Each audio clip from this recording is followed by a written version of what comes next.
All right, here we go. Here we go. In case you didn't recognize the opening music, yes, this is Diverse Talking Heads Podcast.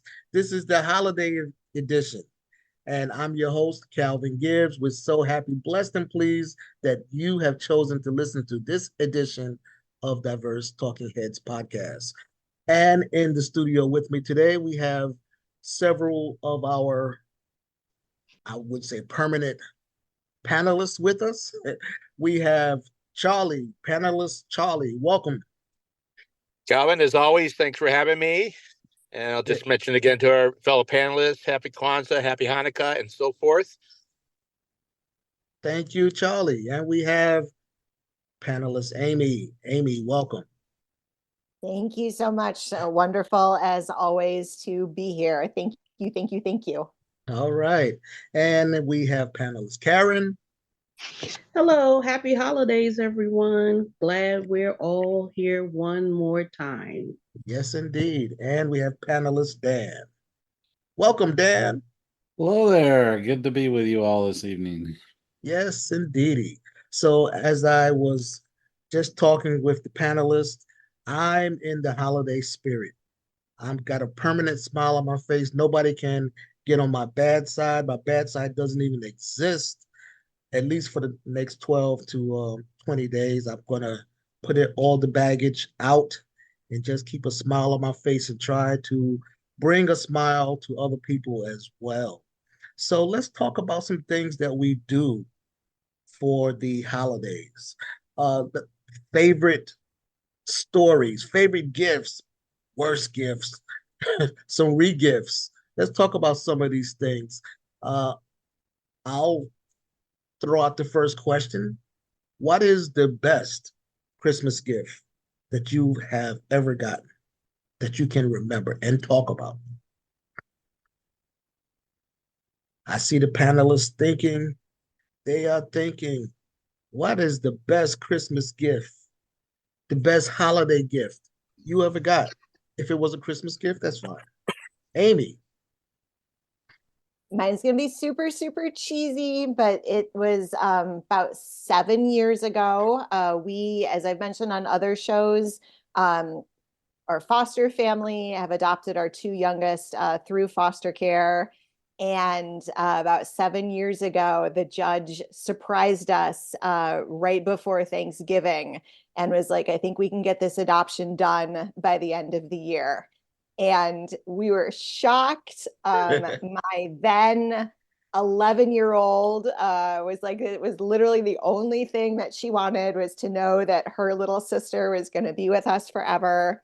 And it was, I think, December 14th of that particular year. So that, hands down, nothing will ever equal that. And it was just a wonderful, magical, magical memory. Wow, I'm sure it was. And for the audience, you can't see Amy, but I can see her right now. She has a smile from ear to ear, big smile as she recalls that memory. Mm-hmm. Yes, getting that adoption done, I'm sure that is something you will never forget. Charlie. Well, I'll say two things here. As far as me personally, in my childhood, I had an aunt who I was very close to.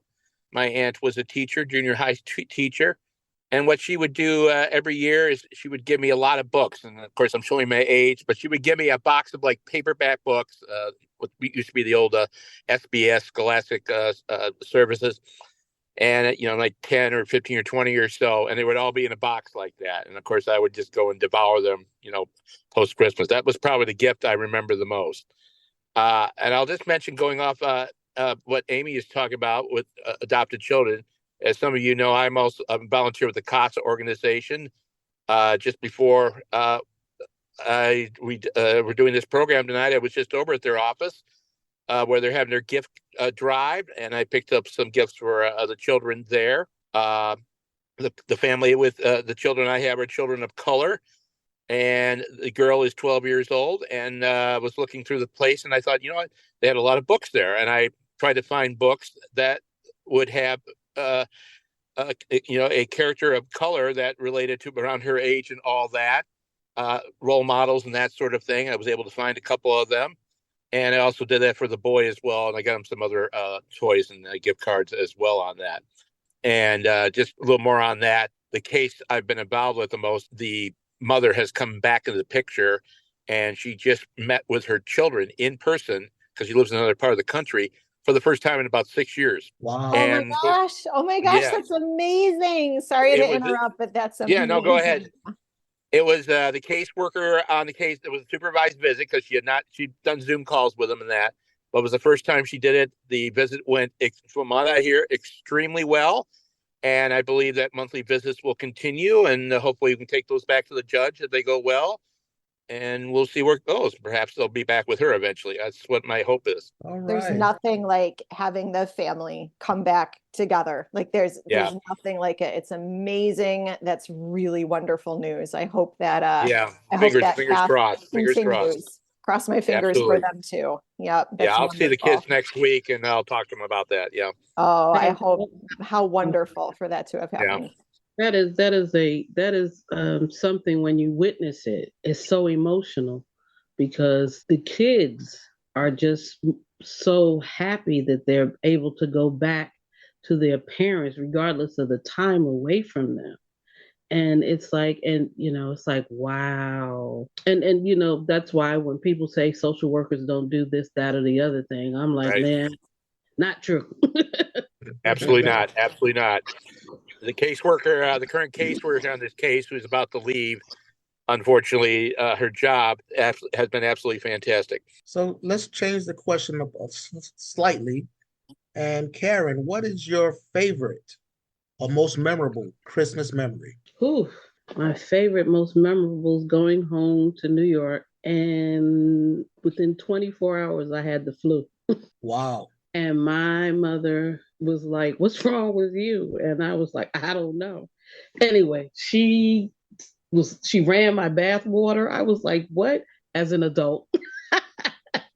And she made me a hot toddy. That next day I was brand new. I was like, wow.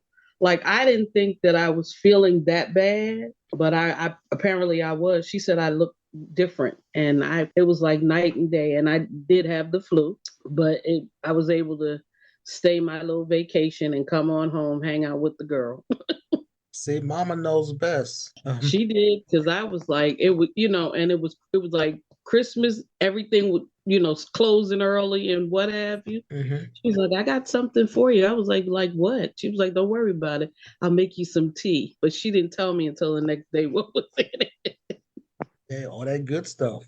Mm-hmm. Was it bubbling? Was it hot? It was very hot. It was hot. Okay. I didn't even drink the whole thing. I just took like a couple of sips, and I laid down and had my sweats on, and that was all I remembered. But I have two memories. One, and my favorite from a childhood, is I got a Betty Crocker baking set. And it had real cake batter, real cookie batter. It had all the little tins and stuff. And I was like, what? But she didn't get me the easy bake oven, so Was that the one that heated by the light bulb? Mm-hmm. Oh yeah. My daughter got that too. Did she? Oh yeah, absolutely. No, Mine you could put in the oven. My tins you could put in the oven, believe it or not. I Okay. was surprised. But I was like, what? Yeah, I saw this ginormous box. I was like, what in the world could that be? But I was surprised she got me. They got Okay. me. My Okay. parents got me. Okay. Cool. Thanks for sharing. Dan, what's your favorite holiday memory? Oh boy. So about, I don't know, about 28 years ago, we were matched up with a family that came from the Ukraine. Hmm. I mean, within a couple weeks after they landed in Chicago. It was a program called Family to Family. I don't know if they still have it. They had grown up in this former Soviet Union and were not allowed to practice any of their religion. Interesting thing is that a lot of people there would get a tree, but it was for New Year's because New Year's became the big holiday there because they weren't allowed to do Christmas or Hanukkah or anything else. This was a Jewish family. We helped teach them about their own traditions. So we had them at our house, had the Hanukkah. Interesting fact, they have two daughters. One was born there, and they had a second daughter here after 7 years. The two girls have the same birthday on two different continents, 7 years apart. Wow. And we just over the years, we celebrated together. They actually, about 10 years ago, moved out to New Jersey, mainly because of job reasons. We see them occasionally. We went to the daughter's wedding last year, but we helped them to learn about their own heritage. And it was really cool. I Cool. mean, they really had almost nothing. They remembered dimly that, previous generations had some things, and they just wanted to learn. And they kind of mixed, some of the things they had but what's really cool is that we've stayed in touch and stayed good friends. And my son grew up knowing them. But I just remember the first time we had him over for the Hanukkah celebration and the food and the traditions and lighting the candles and giving some gifts. This was all new to them. Mm. Hadn't had a chance to do any of it because it was all suppressed in the former Soviet Union. Right, right. Man, that's Um, a great memory. and as they had some other extended family came over, we brought them into the circle and with the celebration. And then within a couple of years, there were some times we went over to their house to celebrate because they had learned and were really excited, and it was great. And we're still great friends. Cool. Thanks for sharing. It's a very good story. Well, my most memorable Christmas would be the first one I was with family after my mother died. I went back home with my wife, and my mother had never met my wife. So this was our first Christmas going back to New York, and we was with my brother and his family. And they had three adopted brothers. So it was a big family thing. They was calling me Uncle Calvin for the first time, and my niece was there, and she was maybe 12 years old, maybe, yeah, 12 at the time, maybe 11, 12 years old. And she told my wife and I to come into the kitchen. She had a dance routine she wanted to show us. So we was like, okay. So she puts on this music. She starts doing her dance routine. And after the song ended, we clapped. Oh, good job, Linnea. Great job, great job. She's like, no, there's more. So she puts on another song, and I swear, her mother and father was walking back and forth past the kitchen. And they would stop, look at us, and smile, and then move on. Well, this dance routine went on for like 45 minutes. She would not let us go. We was looking at each other like, damn, when is this ever going to be over? And she did pretty good, but she started being repetitious in her dance moves.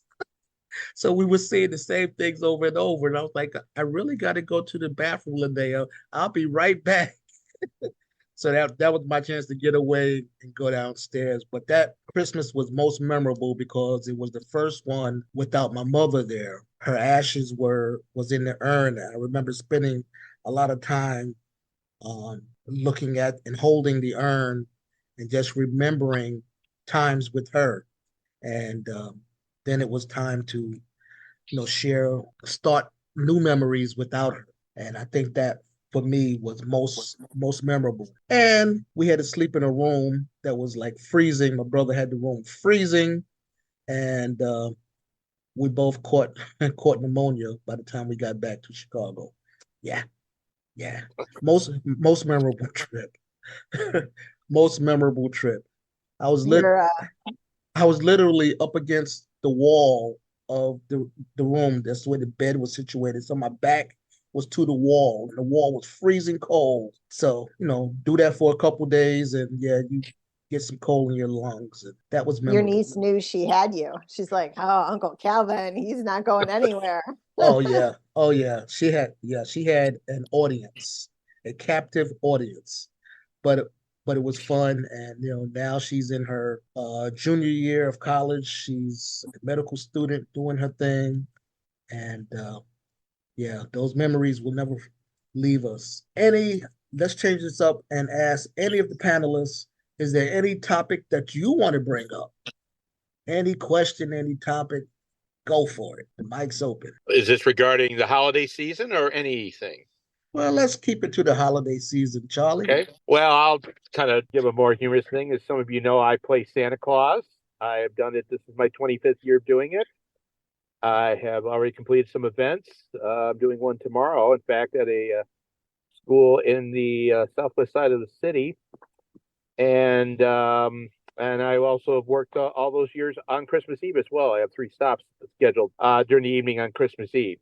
So, but I'll tell you a funnier story on that. It's happened twice this year. It's never happened before, but I'll tell the second one. I did an event at a golf course, and I am compensated for this.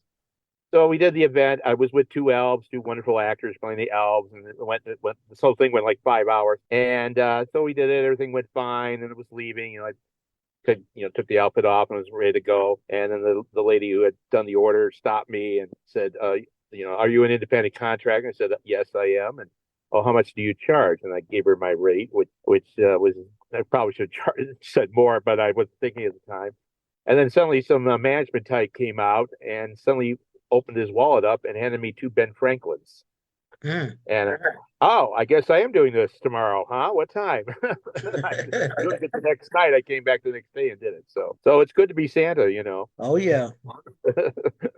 Oh yeah. Well, nicely capitalistic. Yes.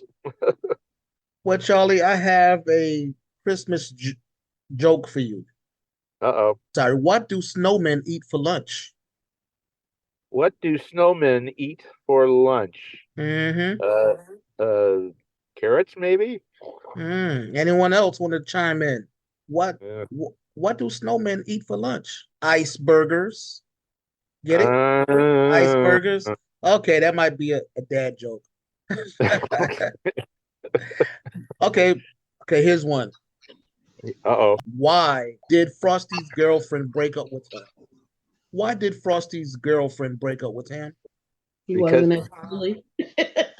he had a meltdown. I like that. I like that. I like that.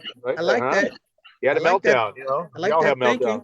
I like that thinking, but he was a total flake. He was a total flake. I think you got to replace it with a meltdown. Yeah, Charlie's is better. A better answer. Not All right. Anybody else have anything? I have a dad joke. It's not a holiday joke, but it's a groaner. So, oh my God, I almost can't even say it. It's so bad. So we know that New York is where the Big Apple is, but who knows where the mini apple is? Minneapolis.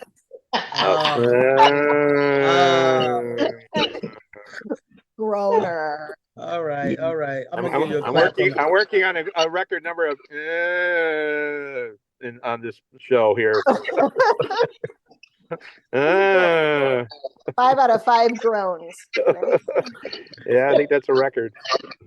I think this year I'm going to go down and see the Christmas tree again.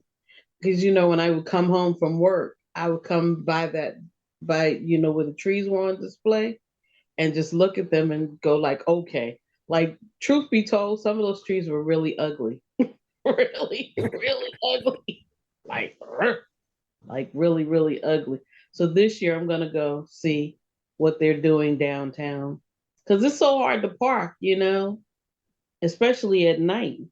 Because you have you have the security people out parking certain spots and they're like, you're not supposed to park there. And you're jumping because you're like, what? Wait. Well, we have places around here where you can stay in your car and Mm-hmm. drive through tunnels Right, or right, displays of the lights, and Mm-hmm. they actually have it synced to music that you can play through your car radio. right. It's very cool, Yeah, very we have cool. that here. We have that here too. It's called in Watkins Park. But yeah, it's really nice. But it's like I went past somebody's house the other day and they had so much stuff on their lawn. I was like, where are you storing this stuff? Like it was like, wait, I had to pull over on the way home because I was like, wait, let me see. And I meant to take a picture, forgot to take a picture because you know how you drive by and you see something and you as you approach it and you're like, and I was like, oh my God, like they had like the 50 feet inflatable. They weren't 50 feet, but you know, the inflatables. They had a whole family of reindeer. I was like, oh my God, like Yeah, all sometimes I think people have a bit too much out there. If it doesn't sync well together, it just looks like a bunch of stuff they just put out there, over. you know? Hmm. Yeah. But Yeah, and the then, flashing lights and light shows and words coming out, that sort of thing. Yeah, yeah. Okay, but but on the news, I just saw a family in upstate New York near Buffalo. I think Ah. it's I think it's Lawrence Grangeville, something like that. Hmm. And they're in the Guinness Book of World Records for having the biggest Christmas display ever. They have how many miles is it? 80 miles of lights. They have like 25 miles of extension cords. Mm. They said if they were to wrap the lights around Manhattan, it would go around and still have many miles more to go.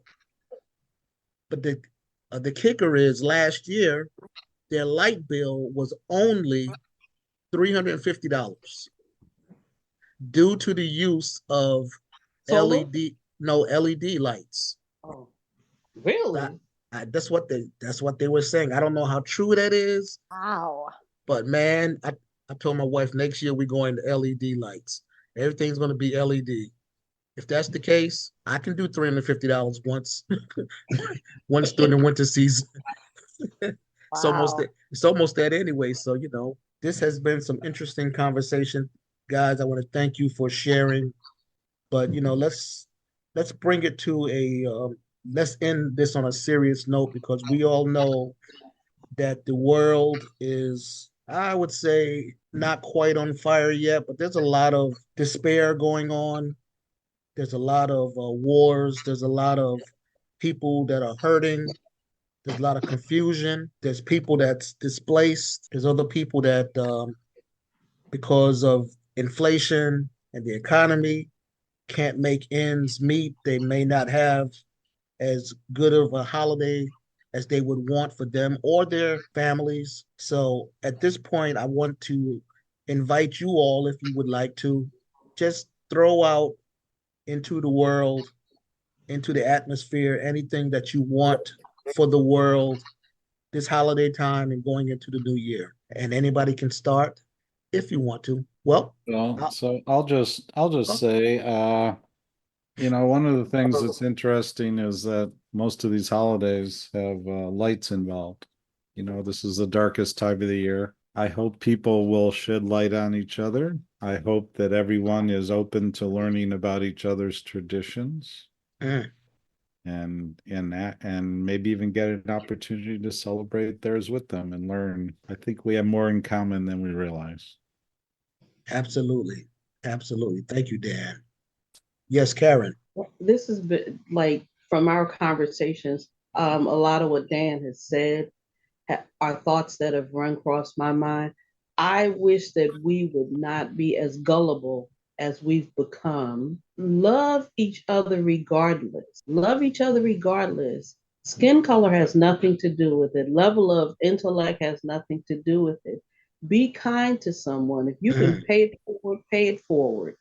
If you can't, sometimes just listening to someone changes the atmosphere for that person, can change the atmosphere. Sometimes a smile can change the atmosphere for someone. And I say that because I was in a restaurant and this guy was looking at me and I was like, uh-oh, because he looked like he was just so. And so what I did was I bought his dinner and I thought he was going to cry. He was like, for real? Are you serious? I asked him, can I? It just said, do it. And he said, now who am I going to pay it forward to? I said, just this is what we need to do more of, just because we can, if you can, when you can. You don't have to be gullible. Just do it. Mhm. Just do it. That's what I wish we had more people like that without expecting something in return. I need all the people who have created the unnecessary chaos and trying to hoodwink people and steal from people to go sit down somewhere. Especially, I want the hackers to just poof pow be gone. I hear you, Karen. I hear That you. that's a little few things. I hear you. Amy or Charlie? Amy? Yeah. I hope that in the upcoming year, anyone that is going through any sort of major changes or life transitions, or if anyone close to them is, that they're able to handle them with grace and to look happily on the memories that they have. And Calvin, I think you said it when you were talking about one of your favorite holiday memories, is that it's focus on making the new ones and continuing to grow. So change can be hard, but I hope that we'll all probably go through it, all of us in some way. I hope we are able to navigate it again well, knowing that we're loved. All right. Well, Sounds they say good. the only thing permanent in life is change, and I do believe that. And change will continue, hopefully for the best. And actually, I talked about this more on the last episode, but my key words is I want to respect everybody. And I respect Dan, I respect Karen, I respect Amy, and I respect you, Calvin. And I always tell myself I need to respect you. I may not necessarily agree with you, but I want to respect you. And that's true of everybody else as well. Well, thank you for that, Charlie. And I will end this with my thought for the world, my wish for the world. I wish that people, and I think Karen just mentioned this, I saw this sign in a store recently. Of all the things that you can be kind, be kind. I also feel that what Dan said about getting to know each other is very important. We, one of the reasons we do this podcast is to learn different points of views, but we've also learned about each other. We've learned about traditions in our households. We've done research and then we come back and talk about things. All of this has made us better human beings. So I wish everyone would try to do whatever they can do to be a better human being. There's no need to be breaking into people's businesses, storming, taking while people are working hard to do, trying to make a living for themselves. Go get yourself a job. Human life is valuable. Don't just take a life. Human life is something that someone can't get back. You can't, I mean, you can give life, but you shouldn't be taking somebody's life that you don't know. It not only impacts that moment, that event that's happening when you pull the trigger, but it resounds within their families and their kids and generations. You're screwing up the natural order of things. And who gives you the right to do that? So, my wish for 2024 is that people will take out their little flashlight and wherever there's darkness, just turn that flashlight on that darkness. Because where there's light, there can't be darkness. Maybe it'll just be for a second, but for that second that you are engaged in that light, things are going to be right. That's my wish for the world. So, with that being said, this is our last podcast episode for the year 2023. I want to thank our panelists. We made it. What a great year we've had. What a great half of a season we've had. I want to thank Charlie. Thank you, Charlie. Happy Thank you, holidays to sir. you, sir. Yes, I want You to thank too. Amy. Thank you. Thank Amy. Happy holidays to you, Amy. Yes. Dan, my man. Salute. Happy holidays to you. Thank you, Calvin. And to Karen, love you, my sister. Happy Yes, sir. holidays. Happy holidays to you and to yours. And Yes. to our listeners, may you have a safe and happy holidays and best wishes for success, prosperity, and being safe in the new year. I'm your man, Calvin Gibbs, and it's always important that we take 2 steps to the rear and get on out of here. Until the next episode of Diverse Talking Heads in 2024, we say exit, stage left.